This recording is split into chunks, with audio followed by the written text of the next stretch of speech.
અને પટારામાંથી કુંડળ નીકાળ્યું અને કુંડળ નીકાળી રાવણને કીધું કે રાવણ આ કુંડળ ઊંચક. રાવણ કુંડળ ઊંચકી શક્યો નહીં. ત્યારે એના ગુરુએ કહ્યું કે ભાઈ ઊંચક ને કે હું કૈલાસ પર્વત ઊંચકી શકું પણ આ કુંડળ ઊંચકી શકાતો નથી.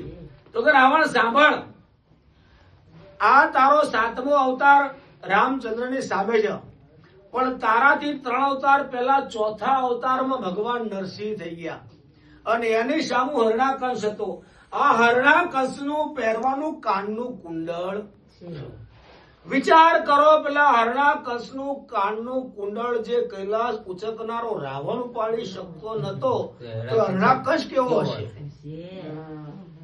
હવે એ હરણાકંસનો ભાઈ પૂર્ણાકાશ કે જેને વરાહ અવતારની અંદર આ પૃથ્વી જેને કહેવામાં આવે છે, આ પૃથ્વી એટલે ભૂદેવી. ભૂદેવી લક્ષ્મી આપણે કહીએ છીએ ને, એ આખી ભૂદેવીના પાતાળમાં લઈ ગયો હતો.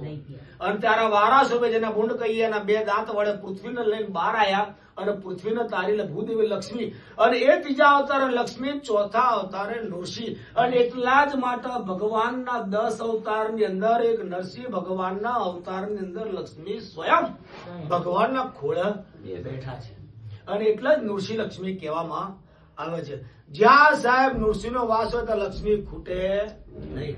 અને એનું ઉત્તમ ઉદાહરણ જોવું હોય તો ભગવાન પ્રાગટ્ય થયું તો સાઉથમાં તિરુવનંતપુરમમાં. સાઉથની અંદર લક્ષ્મી ગણી, સાઉથની અંદર લક્ષ્મી ગણી. સોનું ક્યાં? સાઉથમાં. સાથે સાથે આપણે જે આરતી કહીએ છીએ એ આરતી અંદર પણ આવે છે કે ચોથે ચતુરા મહાલક્ષ્મી પ્રગટ્યા દક્ષિણમાં. એટલે બધું દક્ષિણમાં જ સમાયેલું છે. અને ત્યારે રાવણને કહ્યું કે રાવણ, જો કદાચ આ હરણાકંસનું તો કુંડળ ઊંચકી શકતો નથી તો એ હરણાકંસ કેવો હશે? અને હરણાકંસને મારનારો આપણો દાદો કેવો હશે? કલ્પના કરી જો. ભગવાન રામચંદ્ર ચારે બાજુ છે. સાઉથમાં તો નરસિંહ ભગવાનના તમે કદાચ સાઉથ પિક્ચર જોશો ને તો અંદર નરસિંહમાં નરસિંહમાં જ બનતા હોય છે. બીજા નંબરમાં સાહેબ જો કદાચ આપણે વધારે પડતું જો કહું તો